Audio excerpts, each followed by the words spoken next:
Ma vie, mon chemin a été parfois semé de beaucoup de douleurs et c'est parfois dans la douleur que j'ai appris ce qui était le plus important. Ma réussite en tant que femme est une priorité. Cette réflexion te vient de ton éducation? Oui, mais j'aime ce que je vois aujourd'hui dans le pays, dans le positionnement qu'on donne aux femmes. Parce qu'on est compétente, on est capable, on est parfois plus compétente que les hommes. Congo Mindset dans nos cœurs pour inspirer et guider nos esprits en plein. Bienvenue dans ce nouveau numéro de Congo Mindset. Pour vous, je reçois aujourd'hui une personnalité de la télévision, une Congolaise qui, encore une fois, fait rayonner le nom congolais à travers le monde et à travers l'Afrique. Quelqu'un de très connu et qui nous a fait l'honneur de venir aujourd'hui sur Congo Mindset. Je reçois pour vous Déborah Moutounda. Première question, Déborah. Bienvenue à Congo Mindset. Merci Terence. Comment Salut. Comment ça va? Ça va et toi depuis le temps, hein? Je suis très intimidé. Tu ne devrais pas. Tu me connais depuis Mathusalem. Oui, mais toi, tu fais de la télé. Et toi, tu fais un podcast. Et je trouve ça génial. Tu sais, je vais te dire pourquoi. Parce que, de un, c'est vrai que tu n'es pas du milieu des médias. Ouais. De deux, peut-être que les gens qui suivent ne savent pas, mais tu es un vrai corporate guy. Tu es un gars du bureau. Tu es dans le secteur bancaire. Ça, c'est vrai. Des assurances. Des assurances. Et tu es un homme, tu vois. Enfin, tu vois, généralement dans les histoires de bavardage, de questions, on s'attend plutôt à avoir des femmes. Et moi, je trouve ça très très beau que tu le fasses. Et je pense que tu le fais à merveille. Et j'adore le message que tu Je véhicules. vais rougir. Il faut pas. J'adore le message que tu véhicules. Et tu arrives à faire un travail hyper qualitatif à Kinshasa au milieu de toutes tes occupations, de ta famille. C'est un bel acte de générosité. Et je trouve ça très beau que ce soit toi qui le fasses. Et que tu vois ta perspective à toi, ton réseau à toi, tes contacts à toi. Donc c'est moi qui suis honorée d'être sur ce podcast. On en a parlé il y a déjà pas. Ça fait un bon moment. Ouais. J'ai même failli venir à Abidjan pour Ouais. enregistrer. Ouais, tu devais m'envoyer un billet d'avion, mais bon, ça, c'est pas exclu. On en parle, mais écoute, je suis très très très content, mais aujourd'hui, je suis beaucoup plus content pour toutes ces personnes qui vont te découvrir, qui vont te voir sur un autre visage, parce Ouais. que c'est vrai que c'est souvent toi qui poses des questions, c'est souvent toi qui mets en valeur, en lumière, toutes ces personnes avec qui tu travailles. Mm. Qui est Déborah? C'est une bonne question. Au-delà des écrans. C'est une femme très ordinaire, tu sais. Pour les personnes comme toi, comme Lionel, comme Malou, qui me connaissent depuis longtemps, je suis exactement la même. J'ai pas changé. Voilà. Moi, je suis une passionnée. J'aime ce qui est beau, j'aime ce qui est constructif, j'aime ce qui raconte des histoires.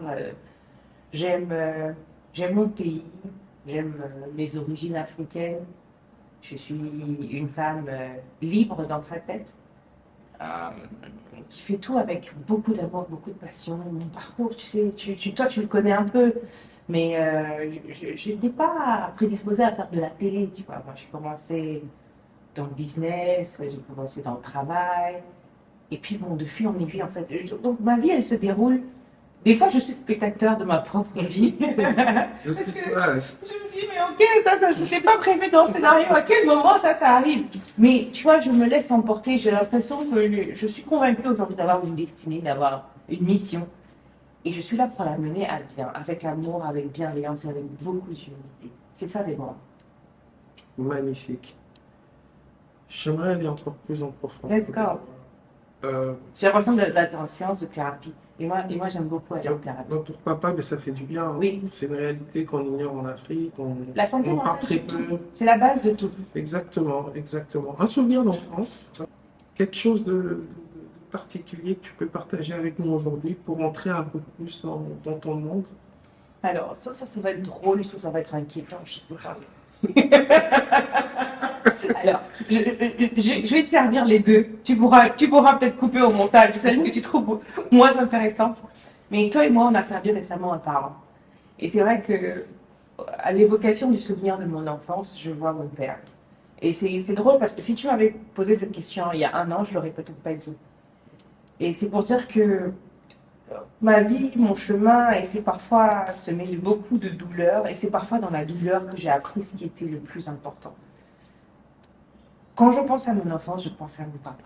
C'était un monsieur extraordinaire qui m'a certainement inculqué ces valeurs d'excellence, d'amour du travail et d'éthique. Et je dis toujours à ma mère, je dis maman, le côté intello, c'est papa. Hein. C'est bon, bah, elle est brillante aussi, mais mon papa était quelqu'un de particulièrement pointilleux. Et quand j'étais petite, en fait, je me rends compte qu'aujourd'hui, ma destinée est liée à ce qui se passait, c'est que c'est fou. Dans l'enfance, il y a beaucoup de choses qui se trouvent. J'aimais beaucoup regarder la télé parce que je pense que j'avais un esprit curieux. Nous, on est né à une époque où il n'y avait pas les réseaux sociaux, donc le seul média qu'on avait, c'était la télévision.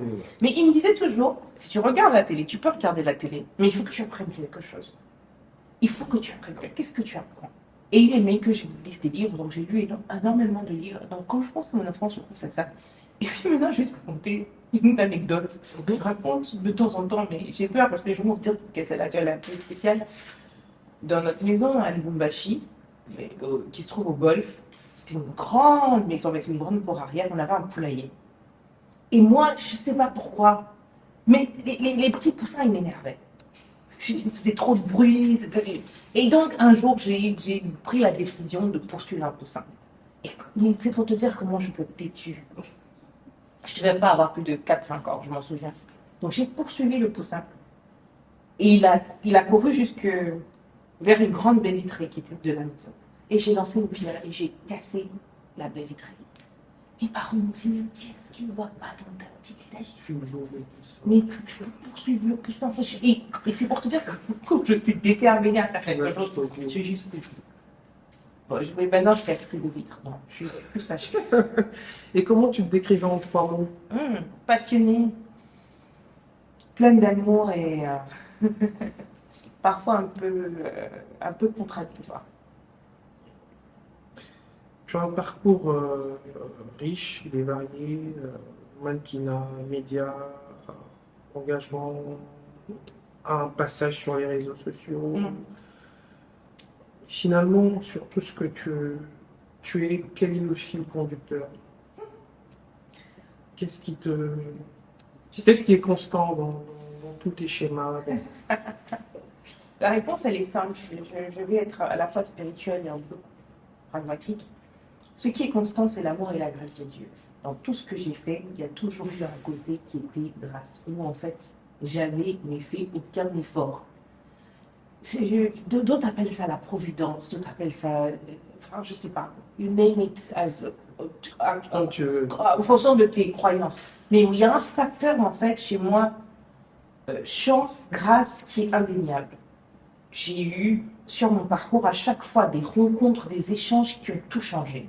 Mais ce qui est constant aussi chez moi, c'est que je suis toujours réceptive. Mais ça vient d'un sentiment d'amour qui est ancré en moi. J'aime ce que je fais, j'aime les gens. Donc j'envoie toujours une espèce d'énergie très positive qui font que mes ondes sont toujours, mes capteurs sont réceptifs. Donc forcément, quand il va y avoir des choses bien, je vais les capter peut-être plus vite qu'une personne lambda.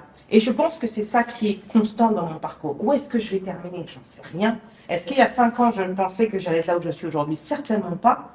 Et donc, les 5 prochaines années, je ne peux pas non plus vraiment prédire ce qui va se passer. Mais ce qui va être sûr, c'est que ce sera fait en fonction de la grâce et de la faveur que Dieu va m'accorder pour ce moment-là, et que je le ferai certainement avec amour et passion. C'est magnifique. C'est tellement C'est gentil ce que tu dis, merci. Ça m'emmène à une question un peu plus existentielle. On est en Afrique, on est au Congo, on a encore du mal à relier féminité et ambition. Parce qu'on a une image de la femme qu'on s'est fait. À tort ou à raison, hein. La femme, c'est elle qui gère l'espace, elle s'occupe des enfants, gère la maison. Les ambitions, le développement personnel, la carrière, la vie, c'est pas toujours une réalité qui est bien perçue de tous. Qu'est-ce que tu en penses aujourd'hui? Et surtout, quelle est ta perception de cette question? Tu sais, les croyances, le fonctionnement qu'on va avoir en tant qu'être humain va dépendre beaucoup de notre éducation, de ce qu'on nous a inculqué en tant qu'enfant. Mon père ne m'a pas éduquée comme une femme. classique. Mon père m'a jamais dit cuisine-moi une omelette ou. Il m'a jamais dit ça. Il m'a dit lis des livres. Il m'a jamais dit va faire le ménage. Il m'a dit apprends quelque chose. Mon père m'a jamais félicité quand je faisais quelque chose de peut-être qui était propre aux femmes. Lui, il était content quand on l'appelait à l'école pour lui dire votre fille a eu un tableau d'honneur. Donc moi, mon système, si tu veux, de réussite a toujours été déterminé par la réussite académique ou professionnelle. Donc, pour moi, c'est même pas une question, c'est un fact, c'est une évidence. Quand on est une femme, en fait, quand on est un être humain, on est une force vive de ce pays, de ce monde dans lequel on vit. Est-ce que c'est l'environnement te renvoie à la même réalité? Non, Je pas parle du toujours. Togo, je te parle Non, d'autres pas pays toujours. africains. On me dit des choses difficiles. Moi, j'ai jamais eu l'urgence, par exemple, du mariage. J'ai jamais compris ça, tu vois. Moi, quand j'avais 25 ans, j'ai toujours voulu changer le monde. Je me prends pour une espèce de super-héros. J'ai toujours voulu changer le monde. J'ai toujours voulu que les gens ils se sentent bien, qu'ils soient heureux. Mais ça n'a jamais été pour moi une priorité. Ça n'a jamais été. Je ne serais pas heureuse si j'ai pas de mari, tu vois. Je me suis jamais posé la question. La plupart de mes copines arrivaient à décrire leur jour de mariage. Juste aujourd'hui, je ne sais pas. Franchement, je ne sais pas s'ils auraient des roses vertes ou roses ou rouges. Je ne sais pas. C'est pas. One in a million? Parce que c'est le rêve de toutes les petites filles. C'est très bien, mais moi, je rêve pas de ça. Et tu dans, vois. dans toutes les cultures, hein, c'est comme ça. Hein. Oui, mais Le rêve de la robe blanche. c'est très bien. Moi je rêve d'un monde équilibré, je rêve d'une Déborah équilibrée en phase avec elle-même. Et ça, si ça vient avec un gentil monsieur intelligent, bienveillant, respectueux, je rends grâce à Dieu. Vous savez, l'amour aujourd'hui, le mariage, on y est. Let's get there. Et pour moi, c'est une chance. C'est comme un loto parce que quelles sont les probabilités hein? Kinshasa, on est Avec 18 millions. de ton- Avec certitude de tomber sur la bonne personne. Mon bonheur et mon épanouissement personnel, c'est la chose la plus importante. Parce que que tu sois marié ou pas, tu feras l'expérience de la mort, tu feras l'expérience de la vie. Et la vie est un parcours très solitaire. Ta joie, ta tristesse, c'est toi qui la vis. Tu comprendras que, vu que moi je vis beaucoup, un peu pas dans les étoiles, mais que je suis, tu vois, motivée par des notions comme l'amour et la passion. Tu sais, c'est beaucoup de profondeur, beaucoup d'émotions aussi. Donc, je trouve ça dangereux de mettre, son bonheur dépendant de quelqu'un. Je trouve ça extrêmement dangereux. Ou d'un contexte. Ou d'un contexte. Donc, Ouais. aujourd'hui, moi, en tant qu'individu, je dois être bien alignée, heureuse, épanouie. Et il n'y a que de cette manière-là que je pourrais le transmettre et le vivre avec quelqu'un d'autre. Donc, en fait, ma réussite en tant que femme est une priorité. Cette réflexion te vient de ton éducation? Oui, c'est c'est mon éducation et puis c'est ma vie aussi au travers du monde. Moi, j'ai toujours côtoyé des femmes qui se développaient d'abord elles-mêmes. C'est vrai que le développement d'une femme aussi, d'un être humain, je pense qu'on est fait pour être dehors. On n'est pas fait pour être... Adam est venu avec Ève. Il n'est pas venu tout seul. Moi, je ne dis pas qu'il faut vivre seul et que... Non, mais je dis que ça ne devrait pas dépendre que... Il faut en le tant que... conditionnement. Ah non. Il faut s'assurer de faire les Et une femme, elle doit réussir. Attends, on est la majorité de ce monde. On est plus nombreuses que les hommes. Donc comment est-ce qu'on va rester en marge de la société? On va rester en marge du développement. On a des forces vives. On est intelligente. On apporte une sensibilité, une beauté à certaines choses. Toi, aujourd'hui, tu travailles avec ta femme. Si ta femme ne faisait pas partie de ton univers professionnel, est-ce que tu aurais eu le même résultat? Pour moi, Certainement pas. c'est une évidence. Devant caméra, certainement Moi pas. pas. Je ne suis rien sans ma femme. Ben oui. Ça me ramène à... C'est très beau tout ce que tu dis. Ce sont des pensées que je partage. J'ai 2 filles aujourd'hui. Je fais exactement comme ton père. C'est pas les femmes à la maison, c'est des enfants comme les autres, etc. Et d'ailleurs, je me suis rendu compte des inégalités hommes-femmes un peu plus quand j'ai eu ma première fille. Et je contribue bien sûr aussi en recevant quelqu'un comme toi à essayer de faire évoluer les mentalités. Pas que je sois contre notre manière de vivre notre africanité, mais que voilà, je pense qu'il y a des choses mérite d'être rediscuté, revu. Je suis d'accord. Et que les civilisations s'allient beaucoup. Puis les hommes, ils changent, tu vois. Mon père, il a rencontré ma maman très jeune. Ils se sont côtoyés, 1 an après, il avait épousé, et ils ont fini leur vie ensemble. Ma mère, aujourd'hui, voit que les choses sont différentes. Et elle m'a dit une phrase récemment qui m'a beaucoup confortée. Elle m'a dit, je te préfère célibataire et heureuse que mariée et malheureuse. Et honnêtement, Tous les parents veulent voir leur enfant. de tout l'univers, à part Dieu, il n'y a que mes parents, en fait. C'est la vie de mes parents qui compte. Et en fait, si ma mère me dit qu'elle est heureuse avec quelque chose, je te jure que le reste, ça m'importe peu. Tu as un parcours et une vie à l'international. Euh, Quels sont les défis en tant que Congolaise, femme noire? Ah oui, être une femme noire en 2025, c'est pénible. Être une femme. Moi, j'ai Pénible. C'est pénible, oui, c'est dur. On nous rappelle notre couleur de peau. Tu sais, j'ai l'impression que l'univers a comme une classification des êtres humains, tu vois. Et dans cette échelle-là, le suprême, le supra, c'est l'homme blanc. Après va peut-être venir la femme blanche. Et viendra ensuite peut-être les hommes de couleur. Et viendra peut-être, mais vraiment tout en bas, et peut-être dans ça encore, on aura une autre classification. Il y a le volet social, économique aussi qui classifie les gens. Alors la femme noire, qui a peu de moyens, qui vient d'Afrique, je peux vous dire que dans l'échelle de la conscience mondiale, elle est tout en bas. Moi, je me suis retrouvée, par exemple, dans beaucoup de... en Afrique? Bien sûr, y compris en Afrique. C'est un problème de perception. C'est un constat qui est grave. C'est un constat qui est gravissime. C'est un problème de... Moi, je vis et je suis sensible à ce que les gens perçoivent. Je me suis retrouvée dans beaucoup d'instances où on se disait, mais elle fait quoi là? Dans une salle où il y a des hommes blancs, vous verrez très rarement une femme noire.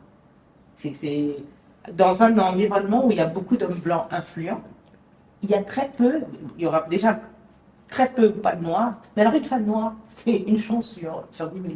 Quand on a une ministre des Affaires étrangères aujourd'hui qui se retrouve à la Maison Blanche pour défendre le cas de la RDC, je peux vous dire que c'est un pas de géant.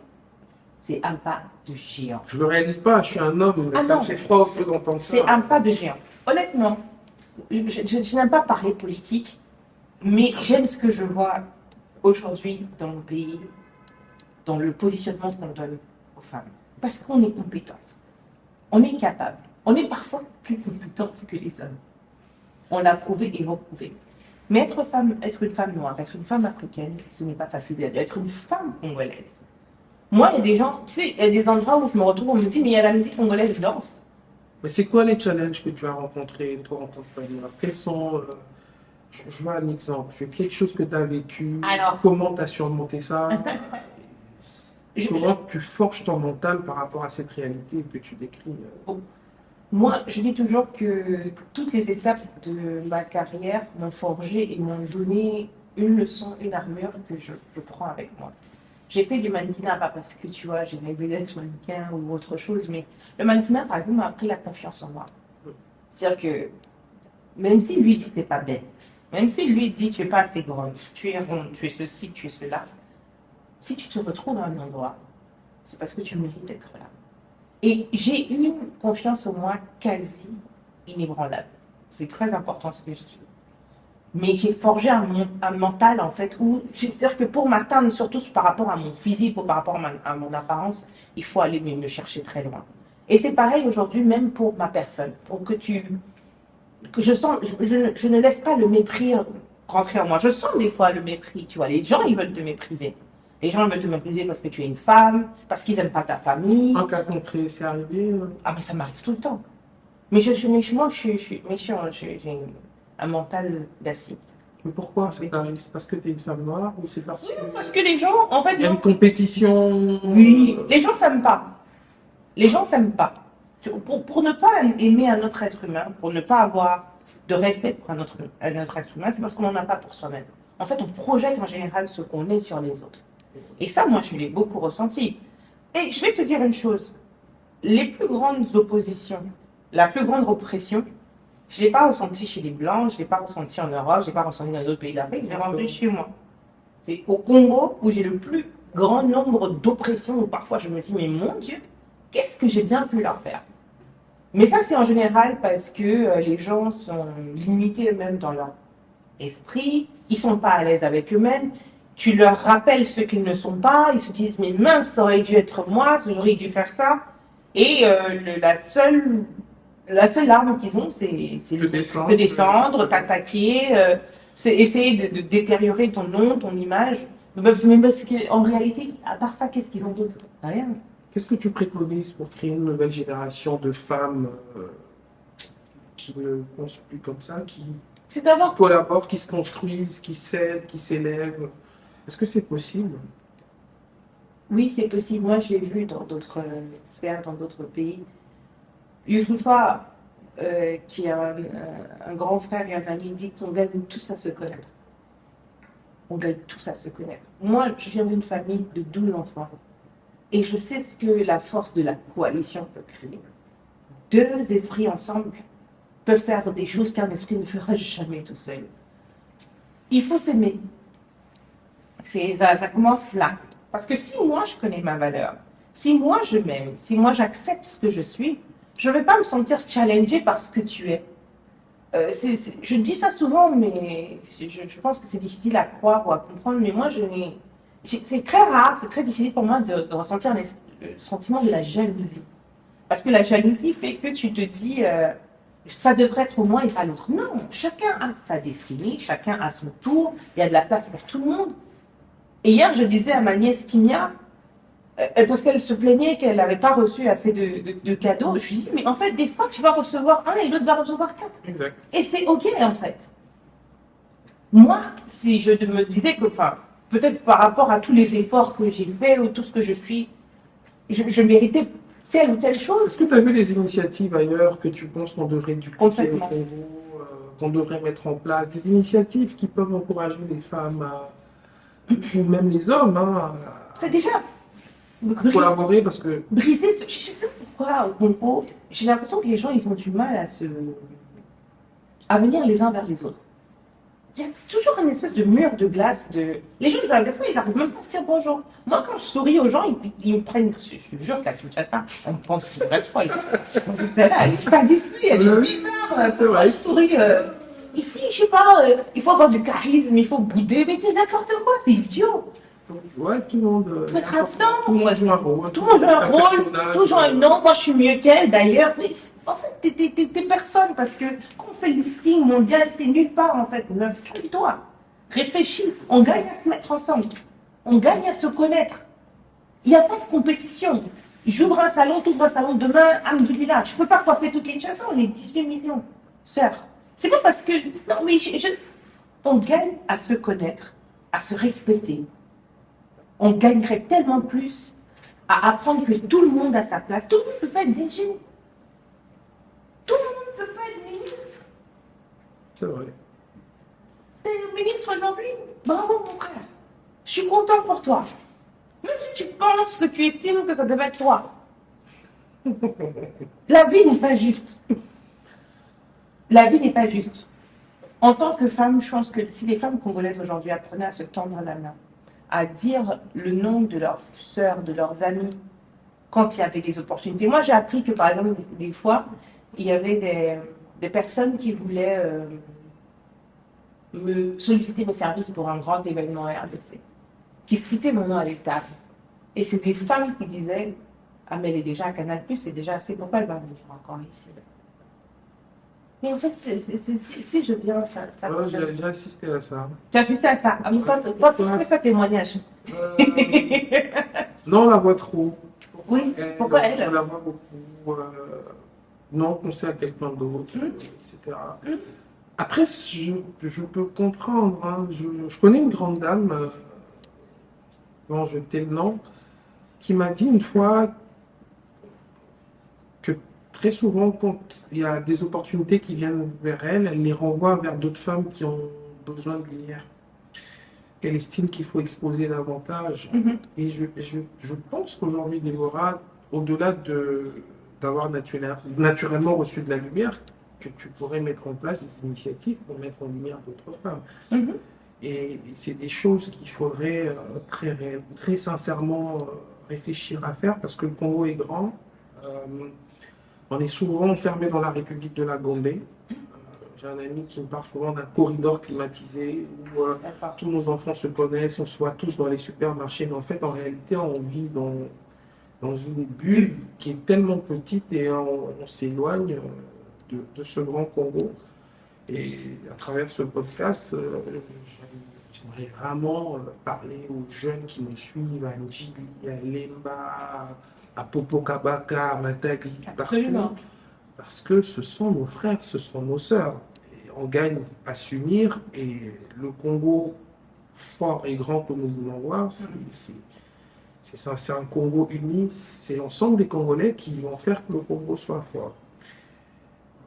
Ça m'amène à ma prochaine question. Quel rôle tu rêves de jouer, si tu en avais l'opportunité, quel rôle tu aimerais jouer en claquant des doigts au Congo? Ah non. Alors, Terence, je reviens un peu sur ce que tu as dit avant. Tu m'as dit il faut que je crée le moyen de pouvoir mettre le Congo ensemble, mettre les femmes du Congo ensemble. Et mettre en lumière de tout. C'est mon rêve. Peut-être que tu ne le sais pas, mais il y a beaucoup de gens que j'ai déjà mis en lumière. Excellent. Moi, je cite le nom de Congolais à des tables où il y a des opportunités. Ceux qui suivent ce podcast peut-être viendront témoigner. J'ai cité beaucoup de noms. J'essaie de pousser beaucoup de gens. Des fois même à mon propre détriment. J'ai poussé des gens qui des fois se sont retournés contre moi. Moi, je suis pour ce que Youssef appelle l'effet papillon. C'est-à-dire que je fais pour toi, tu fais pour un autre, qui fait pour un autre. Moi, j'ai reçu beaucoup de certaines personnes. Il y a beaucoup de gens qui m'ont donné des opportunités, qui m'ont mis en lumière. À mon tour, c'est sûr que j'ai toujours essayé de le faire. Mais si tu veux, dans mon domaine, je reste quand même limitée. Moi, je travaille pour un grand groupe. C'est pas moi qui décide qui vient à la télé. Quand j'entends qu'il y a par exemple une émission qui va se faire et qu'on recherche des profils congolais, mais j'envoie tout mon répertoire. Je dis non, prenez celle-ci, elle est très bien, prenez celui-là. J'essaie de défendre, mais malheureusement, je ne peux faire que ça. Aujourd'hui, j'ai un peu plus de latitude, donc je suis productrice. Donc, c'est sûr qu'il va y avoir beaucoup de projets qui vont arriver où, évidemment, je vais chercher à intégrer des Congolais et des Congolaises. Mais si en un claquement de doigts aujourd'hui, je pouvais faire la différence, ce serait d'outiller les femmes, les former en termes de compétences. Celles qui veulent se lancer dans le business, celles qui veulent se lancer dans la télé, c'est la formation. Parce qu'en fait, à un moment donné, on a beau citer le nom des gens pour les opportunités, mais si au moment de deliver, ils ne sont pas au top, ils n'auront pas l'opportunité. Mais tu sais, avec Congo Mindset, on peut commencer. Hein. Ah, moi, je Tu suis peux former 5 femmes, 10 femmes. Ah, moi, je suis tout. On Je suis peut, quoi on peut mettre en place un écosystème, on peut mettre en place une petite organisation, Absolument. et produire des résultats. Et c'est d'ailleurs ce à quoi je pense on veut aboutir par un simple constat. C'est vrai que je suis un homme dans un monde d'hommes. J'ai grandi dans un système patriarcal où c'est les hommes qui ont le pouvoir, qui sont élevés, qui décident. Hein, et, j'ai développé ça en moi, mais il y a une réalité qui m'a frappé. C'est que au Congo, nous vivons grâce aux femmes. C'est sûr. Ce pays existe, ce pays tient grâce aux femmes. Lorsque tu sors de chez toi tôt le matin, parfois ça m'arrive d'aller marcher, d'aller courir, à 5 heures du matin, tu vas voir des femmes. Il ne fait pas encore jour, mais ils vont sortir acheter du pain, une boulangerie, faire des beignets au coin de la rue, aller dans des champs, etc. Et je me suis posé aussi la question de savoir si nos gouvernements, l'État avait les moyens, regarde les budgets qu'on entend, Oui, c'est sûr. avait les moyens de faire vivre les Congolais. Eh ben non. Et tu pouvais voir qu'il y en avait très peu, mais qu'elle arrivait à donner un tout petit peu à tout le monde et même parfois aux voisins. Et c'est des moments de ma vie qui m'ont fait comprendre que j'appartenais au Congo, j'appartenais à tous les milieux et que les femmes avaient cette capacité de faire beaucoup avec très peu. Absolument. Et donc ça a développé en moi ce sentiment de respect, cette considération que j'ai pour les femmes et à travers tout ce que j'ai vu, plusieurs femmes qui ont fait partie de ma vie faire, hein, ma mère, ses sœurs, parfois mes profs à l'école, à l'université, j'avais des profs extraordinaires. Et encore aujourd'hui, l'une des personnes qui m'impressionne le plus et pour qui j'ai une plus grande partie de ton histoire, est-ce que c'est ton enfance, c'est l'éducation? C'est quand même très fort parce que tu évoques des choses qu'on entend dans tous les speeches de développement personnel, mais tu les as tous synthétisés et tu le vis. Hein. Je peux sentir, je peux voir que tu dégages de confiance en toi, tu es cohérente dans tes pensées, tu es ambitieuse, tu es humble, mais ça vient comment? Est-ce que tu t'es fait conseiller? Est-ce qu'il y a des modèles que tu suis? Est-ce que ça s'entretient ou c'est tout naturel? Je vais te répondre très franchement, je pense. Sombrer dans la dépression.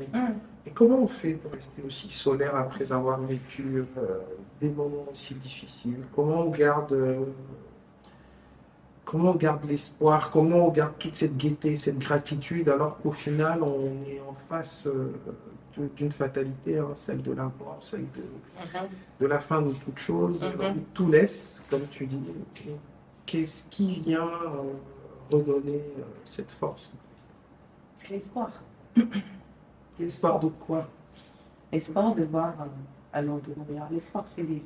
Je voudrais garder l'opportunité d'avoir sur le podcast prochainement, mais sur tes autres milieux, j'ai envie de dire à l'international.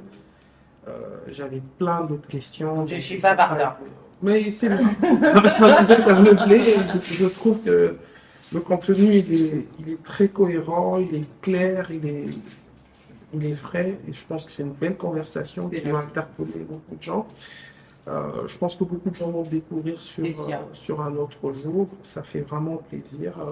Quel est ton nom pour ces jeunes femmes qui te regardent aujourd'hui, qui ne te connaissent pas vraiment en dehors de ta posture d'influence, de journaliste, etc. Qu'est-ce que tu peux leur dire et surtout comment tu peux nourrir de l'espoir en elles? Je vais leur dire simplement qu'elles sont maîtresses de leur destin. C'est vrai qu'on est très spirituel chez nous, mais en vérité, personne ne viendra nous sauver. Personne ne viendra nous donner des opportunités. Notre chemin, notre vie, notre destinée, c'est à nous de la créer. Et en tant que femme, aussi petite qu'on soit, on a les clés entre nos mains de notre réussite. Tu sais, moi je fais de la télé, mais à une échelle moindre. Tu peux peut-être être une commerçante de bijoux sur Instagram, tu peux être je sais pas, tu peux être une employée de banque. Mais le sérieux, l'amour, la passion que tu mettras dans ce que tu fais vont être déterminants pour le lendemain. Et puis je pense qu'il faut chercher à être intrinsèquement un être humain bon, parce que la bonté nous revient toujours. Donc, sur mon chemin, j'ai rencontré des centaines, peut-être des milliers de personnes. Mais j'essaie de me rassurer qu'à chaque fois, à chaque interaction, peut-être que tu auras remarqué ça, elle soit positive. À chaque fois que je rencontre quelqu'un, oui, ça peut être le mec que j'ai rencontré à la porte, ça va être Joël, ça va être Lionel, ça va être toi, ça va être Eric. Mais il doit garder un bon souvenir. Je ne sais pas où le chemin dans son croisé. Et je ne peux pas te dire le nombre de fois ou des chemins que j'ai recroisés, ou des gens que j'avais recroisés j'avais croisé 3 secondes. On dit une chose qui a changé ma vie de vie. On ne sait pas de quoi demain est fait. Autonomie de français. Ah, c'est vrai, hein? C'est le banigala. Et c'est là où je parie. Est-ce que tu peux Moi, je t'avoue, mon lingala, il n'est pas terrible, mais j'aime toujours ajouter nalingaka nasilisa na lingala moke parce que bato bazolanda biso ebele bazoloba mpe français te. C'est vrai, mais le quinoa risque de recoller, mon Dieu, mon Dieu. Baseka kaka. Franchement, pour moi, terrain, c'est dur. En plus, après, tu okoli me... wapi Entre... te toloba na lingala debora on a quand même Kinshasa, Abidjan, Afrique du Sud. Abidjan na âge nini 5 ans. nazalaki mwana moke donc 5 ans. Donc ata lingala oyo ozoyoka eza ya batéâtre. C'est un miracle même que j'arrive à... Mes petites sœurs, par exemple, je ne comprends pas du tout lingala, tu vois. Mais moi, nayokaka lingala, j'ai un accent catastrophique et mes parents parlent swahili. Shit nasemaka swahili. Trop bakutani. Et donc, quand tu me demandes de parler avec profondeur, tu vois, là je deviens un peu timide. Mais tout lingala, tout ça là, toujours un. Franchement, le Congo surtout, lobby et ça nous a évité. Comment ça va se terminer? Je pense qu'au Congo, nous sommes tous des miraculés. De la tête au dernier, on vit tous des miracles. Soyez bien les gens. Ça, la moussala, on a sérieux en fait. Si on t'a donné une mission, que ta mission c'est de brancher le câble, mais fais-le avec sérieux, avec amour, avec humilité. Ça va toujours revenir. Merci Déborah. On se dit à la prochaine. D'ici l'été. À bientôt. Congo Mindset, non, non.